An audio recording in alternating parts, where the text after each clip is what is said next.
Halo, assalamualaikum warahmatullahi wabarakatuh. Rekan-rekan semua, kita lanjutkan materi sifat koligatif larutan yang sudah kita sampaikan pada sesi kemarin, yaitu sifat koligatif larutan non-elektrolit ya. Nah, untuk saat ini kita akan coba bahas contoh soal larutan elektrolit. Namun sebelum ke contoh soal, saya hanya ingin memberikan tips kepada teman-teman semua. Kadang kita suka sulit membedakan mana larutan elektrolit dan non-elektrolit. Sebetulnya gampang teman-teman ya, karena larutan non-elektrolit dalam sifat koligatif itu dia tidak banyak ya. Paling contohnya adalah berkisar misalnya pertama ada urea ya, urea, kemudian kelompok glukosa ya, kelompok osa-osaan, misalnya ada fruktosa, sukrosa, glukosa dan sebagainya, itu non-elektrolit. Kemudian ada lagi etilen glikol. Nah, etilen glikol ini nanti yang digunakan untuk pengisi air radiator pada mobil. Nah, dalam soal biasanya disebutkan juga dalam soal itu larutan non-elektrolit. Sejumlah larutan non-elektrolit bla bla bla. Nah, seperti itu ya. Nah, kita cukup menghafal ini saja teman-teman. Larutan non-elektrolit karena jumlahnya dia tidak banyak ya, seperti itu. Mungkin nanti yang kita akan bahas saat ini adalah larutan elektrolit. Nah, larutan elektrolit berarti larutan apa? Berarti larutan yang ada di luar larutan non-elektrolit ya. Contohnya misalnya NaCl ya kan, H2SO4 seperti itu ya. Banyaklah misalnya KNO3 dan seterusnya. Makanya saya sarankan kita cukup hafalkan larutan yang non-elektrolit karena dia jumlahnya sedikit. Nah, apa sih bedanya larutan elektrolit dan non-elektrolit, teman-teman? Dia bedanya, kalau yang larutan elektrolit itu nanti dalam rumusnya dia menggunakan faktor Van Hoff ya, ada tambahan faktor Van Hoff. Jadi rumusnya dikalikan dengan faktor Van Hoff yang dilambangkan dengan I, seperti itu ya. Nah, besarnya I itu adalah 1 ditambah N-1 dikali dengan alfa. Nah, ini rumusnya. Nah, nanti contohnya seperti apa, kita coba lihat ya. Contoh misalnya kita punya larutan KNO3 atau NaCl ya, NaCl. Berapa harga I-nya? Seperti itu kan? Nah, ini gampang, berarti I sama dengan 1 ditambah N-1 dikali dengan alfa. Alfa itu apa? Alfa adalah derajat ionisasi ya. Karena salah satu kemampuan zat elektrolit adalah dia kemampuan untuk mengion ya, seperti itu. Atau ada yang mengatakan adalah derajat disosiasi, kemampuan untuk menguraikan menjadi ion-ion. Kemudian kalau N itu apa? N adalah jumlah partikel ya, jumlah partikel. Nah, contoh dalam kasus NaCl, teman-teman, berarti I sama dengan 1 ditambah N-nya berapa?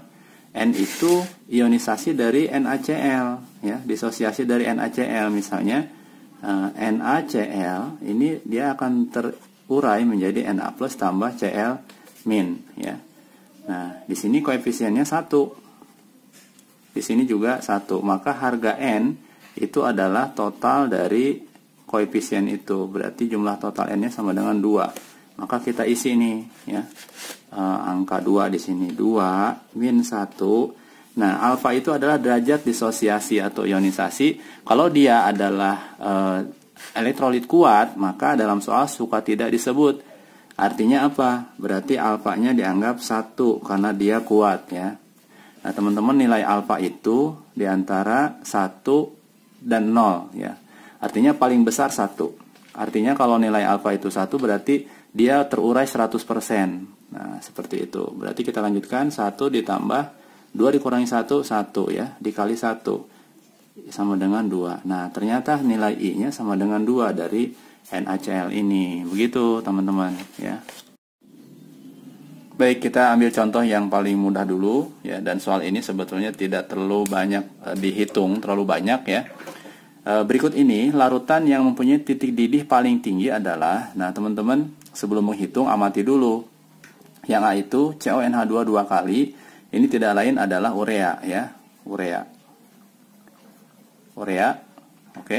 Kemudian C6H12O6 ini adalah glukosa, ya.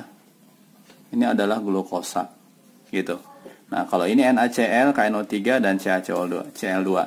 Nah, kita tahu bahwa urea dan glukosa itu zatnya bersifat non elektrolit. Nah, sementara yang 3 ini zatnya bersifat elektrolit, ya. Oke, ingat, yang non elektrolit hanya sedikit, paling berkisar antara urea, glukosa, kemudian etilen glikol, ya, dan zat non elektrolit itu disebutkan. Nah, kalau kita ditanya berapa titik didih, mana yang mempunyai titik didih paling tinggi, ya teman-teman. Nah, ini bedanya rumus sifat koligatif pada larutan elektrolit dan non elektrolit, ya kan? Karena dia bicaranya adalah titik didih, oke, maka rumusnya adalah delta TB nanti KB dikali M, gitu kan? Ini kalau yang non elektrolit. Kalau yang dia bersifat elektrolit, maka dikalikan I. Nah, inilah faktor Van Hoff. Nah, apakah soal seperti ini teman-teman harus hitung satu persatu untuk KB dikali M dikali I, padahal di soal tidak ada data KB? Tidak usah, cukup teman-teman ini saja, ya, mencari nilai I, ya kan? Dan I itu sendiri sebetulnya berkaitan dengan I itu kan rumusnya 1 ditambah N-1 dikali alfa, gitu ya.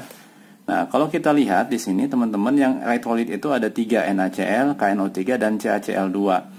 Artinya kalau dia elektrolit ini, tapi tidak disebutkan nilai alfanya berapa, maka alfanya ini semua dianggap 1, ya. Derajat disosiasinya dianggap 1. Oke, berarti artinya kalau ininya sama, alfanya sama nih, dari CDE ini, ya kan, maka kita tinggal memperhatikan nilai N-nya. N itu apa? Jumlah partikel, ya kan. Nah, nanti kita akan mendapatkan perkalian antara M dengan I itu pada zat tersebut berapa banyak. Nah, contohnya misalnya gini. Kalau untuk yang A dan B, ya kan, karena dia non elektrolit, maka rumusnya adalah tidak usah dikalikan I, cukup seperti ini, KB dikali M, ya kan ya? Ya, artinya kalau dianggap nilai KB-nya sama, ini zat pelarutnya misalnya air, maka nilai dia ya sebesar M-nya itu 0,1, gitu kan? Maka kita bisa tulis di sini ini besarnya 0,1. Di sini juga 0,1, ya. Nah, kalau yang NaCl bagaimana nilai perkalian M dan I-nya, ya kan? Maka untuk yang NaCl itu, ya kan, M-nya 0,1. Nah, nilai I-nya berapa, teman-teman? Kita tinggal masukkan 1 ditambah N. N itu kan ionisasi NaCl tuh. NaCl itu nilai ionisasinya atau apa? Nilai N-nya itu 2. Berarti 2 dikurang 1 dikali 1. Hasilnya tetap 1, ya. Berarti 1 ditambah 1 sama dengan 2. Maka nilai NaCl itu 0,2. Perkalian M dengan I-nya, ya kan? Berarti kita dapat nih, ini 0,2. Kemudian KNO3. KNO3 itu terion menjadi KNO3 menjadi K plus ditambah NO3 min. Di sini 1, ya kan? Di sini juga 1. Maka nilai N-nya sama dengan 2, ya.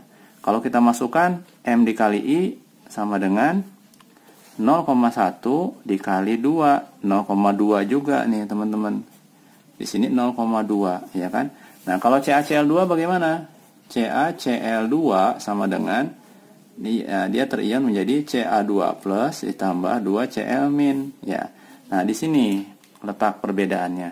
Di sini koefisiennya 1, ya kan? Di sini 2. Totalnya berapa? 3, gitu kan. Kalau kita hitung nilai I-nya, ya kan teman-teman, I-nya berarti dari CaCl2 ini adalah 1 ditambah 3 min 1 dikali 1, nilai alfanya 1, maka 1 ditambah 2 sama dengan 3. Otomatis, ya, si CaCl2 ini perkalian M dengan I-nya sama dengan M-nya itu 0,1 dikali 3 sama dengan 0,3. Nah, dia ternyata paling besar, teman-teman. Nah, di sini 0,3. Maka jawabannya adalah yang seperti itu, ya.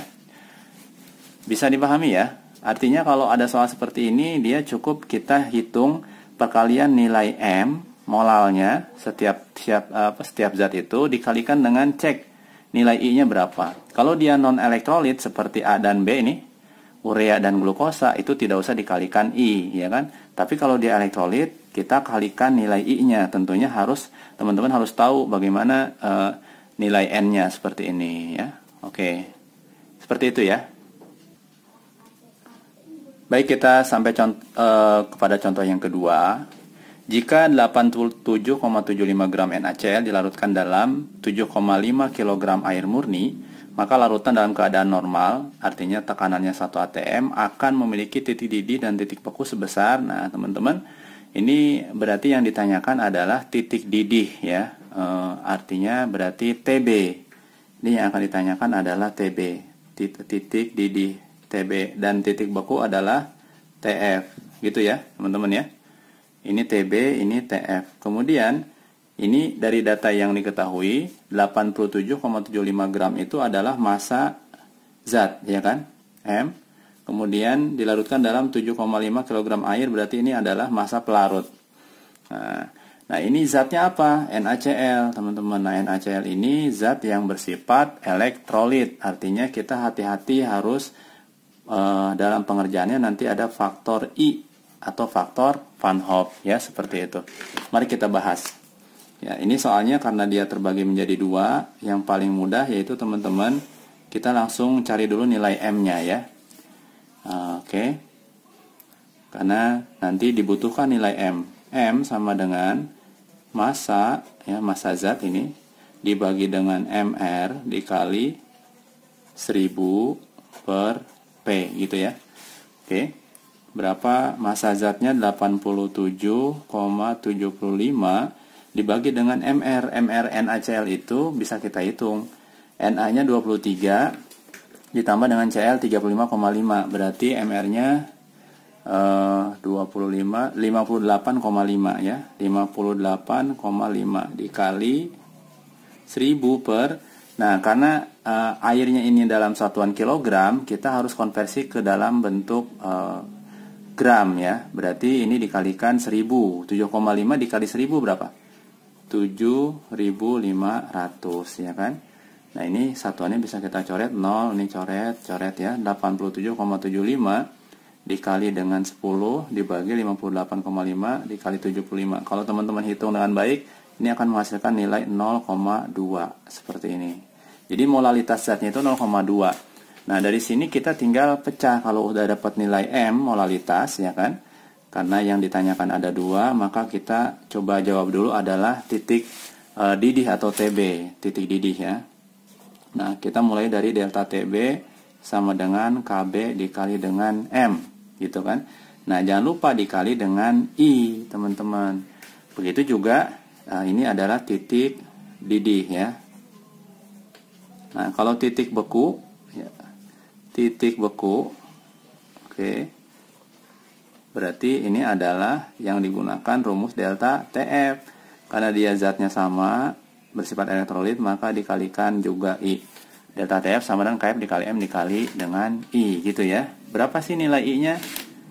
Teman-teman, I sama dengan 1 ditambah N-1 dikali dengan alfa, ya kan? 1 ditambah, ya. Nah, N-nya berapa? Nilai N-nya itu adalah, karena dia NaCl maka 2 min 1 dikali dengan 1, maka nilai I-nya adalah 2, gitu ya teman-teman ya.